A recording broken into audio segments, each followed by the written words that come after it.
রাতের 3/2 পার হলে আল্লাহ তাআলা সপ্তম আকাশ থেকে প্রথম আকাশে নেমে আসেন। নেমে এসে বলেন, মায়া ধনী ফাস্তাজিব লাহু, কে আমাকে ডাকে আমি তার ডাকে সাড়া দিব, বললে আমি শুনবো।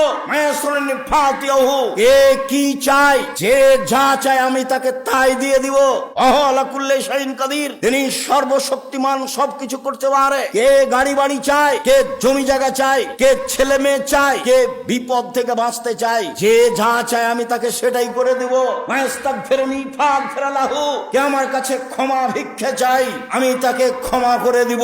রাতের 3/2 পার হওয়ার পরে আল্লাহ তাআলা সপ্তম আকাশ থেকে প্রথম আকাশে নেমে এই কথা বলতে থাকেন। আর আমি দুর্ভাগ্য ব্যক্তি, রাত 2টায় ঘুমিয়ে টিভি বন্ধ করেছি, মোবাইল তো আছে আল্লাহর রাস্তায়। আপনি বাড়ির গার্জেন, বাড়িতে একবারে ধরে মেরে যে কারফিউ জারি আছে, কি 10টা 10:30টায় ঘুমাতে হবে। ব্যবসা বাণিজ্যের লোকেরা হিসাব নিসাব করে নাহি 11টায় ঘুমাল। একবারে জরুরি ভাবে যারা পড়াশোনা করছে এ ব্যতীত যে কোনো মূল্যে ছেলে মেয়ে রাত 10টার পরে ঘুমিয়ে যাবে, এটা আপনাকে শক্তভাবে পদক্ষেপ নিতে হবে।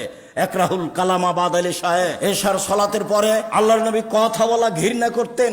একরাহুল নাওমা কাবলার এশায়ে, এশার সালাতের পূর্বে আল্লাহ রাসূল ঘুমিয়ে যাওয়া ঘৃণা করতেন। এশার সালাতের পূর্বে ঘুমিয়ে যাওয়া ঘৃণা করতেন। এশার সালাতের পরে কথা বলা ঘৃণা করতেন। বুখারী মুসলিম।